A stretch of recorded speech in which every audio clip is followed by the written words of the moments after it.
Assalamualaikum warahmatullahi wabarakatuh. Salam sejahtera bagi kita semua. Perkenalkan, nama saya Amelia Sukma, saya dari akuntansi 3A Pagi. Kali ini saya akan mempresentasikan tentang bukti audit. Yang pertama itu ada tujuan audit. Tujuan audit secara umum dapat diklarifikasikan sebagai berikut. Nah, tujuan audit ini sendiri ada 8 tujuan. Yang pertama itu kelengkapan. Kelengkapan ini untuk meyakinkan bahwa seluruh transaksi telah dicatat. Yang kedua, ketepatan. Ketepatan untuk memastikan transaksi dan saldo perkiraan yang ada telah dicatat berdasarkan jumlah yang benar. Perhitungan yang benar diklarifikasikan dan dicatat dengan tepat. Yang ketiga, ada ekstensi. Untuk memastikan bahwa semua harta dan kewajiban yang tercatat memiliki ekstensi atau kejadian pada tanggal tertentu. Jadi transaksi tercatat tersebut harus benar-benar telah terjadi dan tidak fiktif. Yang keempat, ada penilaian. Untuk memastikan bahwa prinsip-prinsip akuntansi yang berlaku umum telah diterapkan dengan benar. Yang kelima, ada klasifikasi.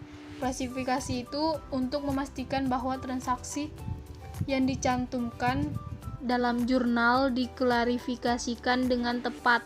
6. Ada ketepatan. Ketepatan untuk memastikan bahwa semua transaksi dicatat pada tanggal yang benar, rinci dalam saldo akun sesuai dengan angka-angka buku besar. Yang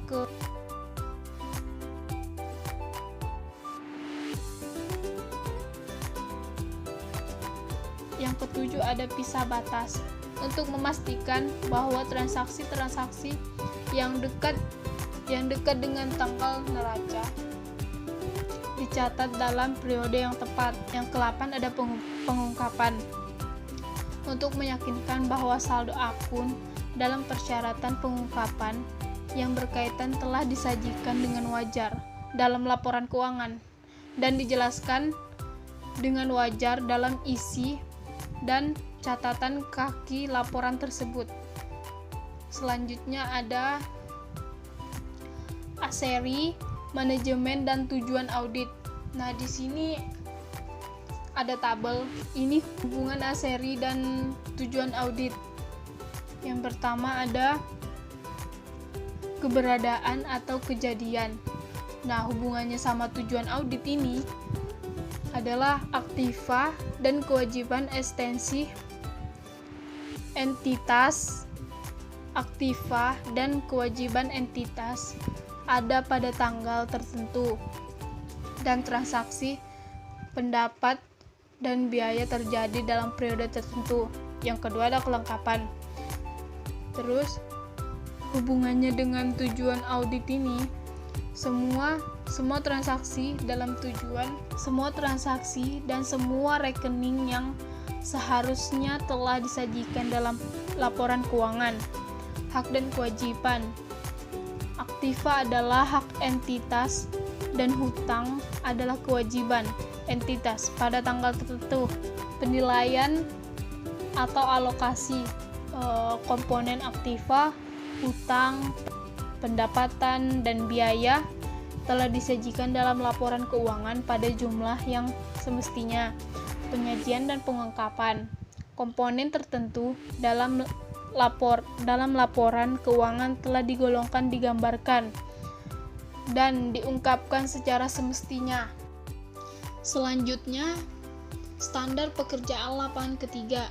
Nah, standar lapangan pekerjaan ketiga ini berbunyi, bukti audit kompeten yang cukup harus diperoleh melalui infeksi pengamatan, permintaan keterangan, dan konfirmasi sebagai dasar memadai untuk menyatakan pendapat atas laporan keuangan yang diaudit. Nah, sebagian besar pekerjaan auditor independen dalam rangka memberikan pendapat atas laporan keuangan tersendiri dalam usaha untuk mendapatkan dan mengevaluasi bukti audit. Selanjutnya, cukup tidaknya bukti. Hal ini berkaitan dengan kuantitas bukti yang harus dikumpulkan oleh auditor. Faktor-faktor yang mempengaruhi pertimbangan auditor dalam menentukan cukup atau tidaknya bukti audit. Ada 3. Yang pertama itu materialitas dan resiko. Akun yang saldonya besar dalam laporan keuangan diperlukan jumlah untuk bukti yang lebih banyak bila dibandingkan dengan akun yang bersaldo tidak material. Nah, yang kedua ini ada faktor ekonomi. Faktor ekonomi melihat dari segi waktu dan biaya. Jika dalam memeriksa jumlah bukti yang lebih sedikit dapat diperoleh keyakinan yang sama tingginya dalam pemeriksaan terhadap keseluruhan bukti, auditor memilih untuk memeriksa jumlah bukti yang lebih sedikit. Yang ketiga, ada ukuran dan karakteristik populasi. Ukuran populasi ditentukan banyaknya item dan populasi. Jika semakin besar populasi, maka semakin banyak bukti yang diperlukan. Karakteristik populasi ditentukan oleh homogenitas anggota populasi. Jika homogen, jumlah bukti audit yang dipilih lebih kecil dibanding dengan populasi yang heterogen. Selanjutnya, kompetensi bukti audit. Kompetensi bukti audit berkaitan dengan sejauh mana bukti-bukti yang diperoleh dapat dipercaya. Jika bukti yang didapatkan adalah sangat kompeten, maka hal ini sangat membantu auditor untuk menentukan apakah laporan keuangan yang diperiksa sudah disajikan dengan wajar. Pertimbangan yang perlu dilakukan dalam pemeriksaan apakah bukti audit sudah kompeten bisa didasarkan pada yang pertama ada relevansi. Bukti audit yang relevan haruslah sesuai jika digunakan untuk maksud tertentu. Yang dalam ini berarti harus berhubungan dengan tujuan auditor. Yang kedua ada sumber perolehan. Sumber informasi sangat berpengaruh pada kompetensi bukti audit. Yang ketiga ketepatan waktu. Ketepatan waktu berhubungan dengan tanggal penggunaan bukti audit. Yang keempat ada objektivitas. Bukti audit yang objektif dipandang lebih kompeten jika dibandingkan dengan bukti audit yang bersifat subjektif. Untuk menilai objektif, bukti audit diperlukan juga penilaian atas kualifikasi personal yang memberikan bukti tersebut. Selanjutnya, bukti audit sebagai dasar yang layak untuk menyatakan pendapat auditor. Faktor yang dipertimbangkan auditor tentang kelayakan bukti audit. Yang pertama, pertimbangan profesional. Pertimbangan profesional auditor merupakan sikap yang dimiliki auditor dalam melakukan profesinya. Auditor dikatakan profesional apabila bekerja dengan penuh rasa tanggung jawab terhadap diri sendiri, peraturan hukum, serta tanggung jawab terhadap masyarakat. Yang kedua, integritas manajemen. Integritas merupakan suatu konsistensi antara tindakan dengan nilai dan prinsip. Ketika manajemen mengatakan bahwa semua transaksi telah dilakukan sesuai dengan SOP, namun pada saat mengumpulkan bukti audit ditemukan pengendalian tidak dilakukan, maka dapat dikatakan integritas manajemen diragukan. Jika manajemen mengatakan bahwa pencatatan akuntansi telah dilakukan dengan rapi dan dalam bukti dengan layak, namun banyak bukti audit yang tidak diperoleh dengan manajemen tidak mampu atau tidak mau memberikan audit, maka ada dua hal yang disimpulkan. Tidak hanya integritas manajemen yang diragukan, namun juga terjadi pembatasan ruang lingkup audit. Yang ketiga, kepemilikan publik versus terbatas. Kepemilikan publik versus terbatas adalah suatu jenis perusahaan. Apakah perusahaan yang diaudit adalah termasuk jenis perusahaan terbuka atau go public, atau perusahaan terbatas atau private? Perusahaan terbuka, ia menjual saham perusahaan ke investor-investor dan membiarkan saham tersebut diperdagangkan di pasar saham. Sedangkan perusahaan terbatas ataupun perusahaan perseorangan, ia salah satu bentuk yang banyak sekali dipakai di Indonesia. Bentuk ini biasanya dipakai untuk kegiatan kecil ataupun pada saat pemula mengadakan kegiatan usaha. Yang keempat ada kondisi keuangan. Kondisi keuangan adalah kondisi keuangan yang dialami oleh perusahaan, apakah mendapatkan laba atau dalam kondisi merugi. Surplus itu berarti selisih lebih antara pendapatan dan beban selama satu periode. Pelaporan atau penghasilan perusahaan lebih besar daripada pengeluaran sehingga perusahaan mendapatkan laba atau keuntungan. Sedangkan defisit berarti kekurangan dalam bidang keuangan, artinya ketidakseimbangan neraca keuangan dikarenakan besarnya pengeluaran dibanding dengan pemasukan. Selanjutnya ada tipe bukti audit. Tipe bukti audit dikelompokkan menjadi dua tipe, yaitu ada data akuntansi dan tipe informasi penggugat. Yang pertama itu ada tipe data akuntansi. Nah, data akuntansi ini terbagi lagi menjadi dua. Yang pertama, pengendalian intern sebagai bukti. Pengendalian intern yang dibentuk dalam setiap kegiatan perusahaan dapat digunakan untuk mengecek ketelitian dan keandalan data akuntansi. Yang kedua, catatan akuntansi sebagai bukti. Auditor melakukan verifikasi terhadap suatu jumlah yang tercantum dalam laporan keuangan dengan melakukan penelusuran kembali jumlah tersebut melalui catatan akuntansi. Yang kedua itu ada tipe informasi penggugat. Bukti fisik. Bukti fisik adalah bukti audit yang diperoleh dengan cara inspeksi atau perhitungan aktiva berwujud. Yang kedua, bukti dokumenter. Bukti dokumenter adalah bukti yang terbuat dari kertas bertuliskan huruf dan angka atau simbol-simbol yang lain. Menurut sumbernya, bukti dokumenter dibagi menjadi 3 golongan. Yang pertama, bukti yang dibuat oleh pihak luar bebas yang dikirimkan langsung kepada auditor. Yang kedua, bukti yang dibuat pihak luar yang bebas disimpan dalam arsip klien. Yang ketiga, bukti yang dibuat dan disimpan dalam organisasi klien. Selanjutnya, perhitungan sebagai bukti. Perhitungan yang dilakukan sendiri oleh auditor dapat berupa footing, yaitu pembuktian ketelitian penjumlahan vertikal.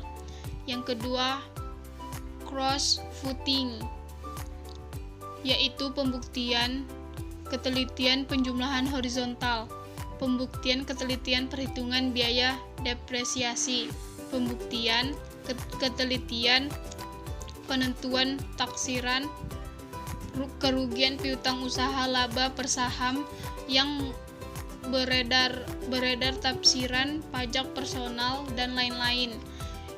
Selanjutnya ada bukti lisan. Dalam rangka mengumpulkan bukti, auditor banyak meminta keterangan secara lisan dari klien, terutama para manajer. Terus ada perbandingan.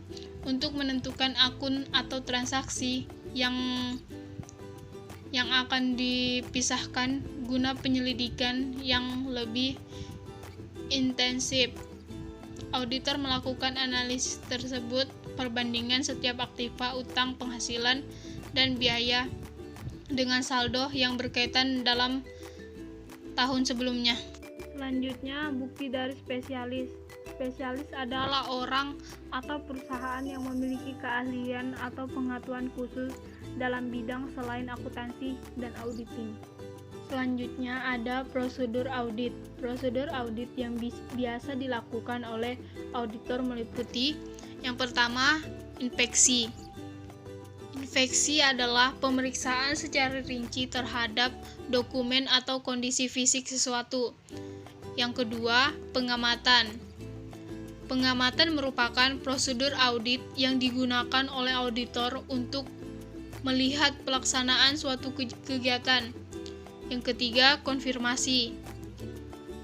Konfirmasi adalah bentuk penyelidikan yang memungkinkan auditor memperoleh informasi secara langsung dari pihak ketiga yang bebas. Yang keempat, permintaan keterangan. Permintaan keterangan merupakan prosedur audit yang dilakukan dengan meminta keterangan secara lisan. Yang kelima, ada penelusuran. Dalam melaksanakan prosedur audit ini, auditor melakukan penelusuran informasi sejak mula-mula data tersebut direkam pertama kali dalam dokumen dan dilanjutkan dengan pelacakan pengelolaan data tersebut dalam proses akuntansi. Yang keenam, pemeriksaan dokumen pendukung.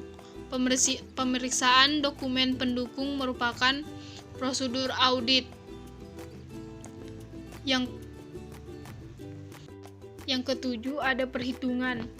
Perhitungan fisik terhadap sumber daya berwujud seperti kas dan pertanggungjawaban semua formulir bernomor urut teracak. Yang ke-8, ada scanning. Scanning merupakan review secara cepat terhadap dokumen catatan dan daftar untuk mendeteksi unsur-unsur yang tampak tidak bisa, yang mengeluarkan penyelidikan lebih mendalam. Yang ke-9, pelaksanaan ulang. Itu adalah penanggulangan aktivitas yang dilakukan oleh klien. Yang ke-10, ada teknik audit berbantu komputer. Bila catatan akuntansi klien diselenggarakan dalam media elektronik atau auditor perlu menggunakan teknik audit berbentuk komputer dalam menggunakan berbagai prosedur. Selanjutnya ada situasi audit yang mengandung risiko besar. Dalam situasi tertentu, risiko terjadinya kesalahan dan penyajian yang salah dalam akun dan di dalam laporan keuangan jauh lebih besar dibanding situasi yang biasa. Oleh karena itu, auditor harus waspada jika menghadapi situasi audit yang mengandung risiko besar seperti: yang pertama, pengendalian intern yang lemah; yang kedua, kondisi keuangan yang tidak sehat; yang ketiga, manajemen yang tidak dapat dipercaya; yang keempat, pergantian auditor; yang kelima, perubahan tarif atau peraturan pajak atas laba; yang keenam, usaha yang bersifat spekulatif; yang ketujuh, transaksi perusahaan yang kompleks. Kesimpulan dari materi yang saya sampaikan, auditor merupakan kegiatan yang dilakukan oleh profesional untuk mengetahui tingkat kesesuaian antara informasi dan kriteria yang ditetapkan. Orang yang melakukan audit disebut dengan auditor. Setiap auditor harus mengetahui tujuan yang dilakukannya. Tujuan audit biasanya dipraktekkan dalam manajemen sebuah perusahaan. Ada beberapa jenis audit yang biasa dilakukan. Selain keuangan, tujuan audit bisa ditetapkan pada bagian kepatuhan, kontrol internal, manajemen kualitas, manajemen proyek, dan banyak lagi. Tujuan audit biasanya membantu menganalisa dan meneliti perkembangan sebuah perusahaan. Hanya itu yang dapat saya sampaikan. Apabila ada salah kata, mohon dimaafkan. Dan sekian, terima kasih. Wassalamualaikum warahmatullahi wabarakatuh.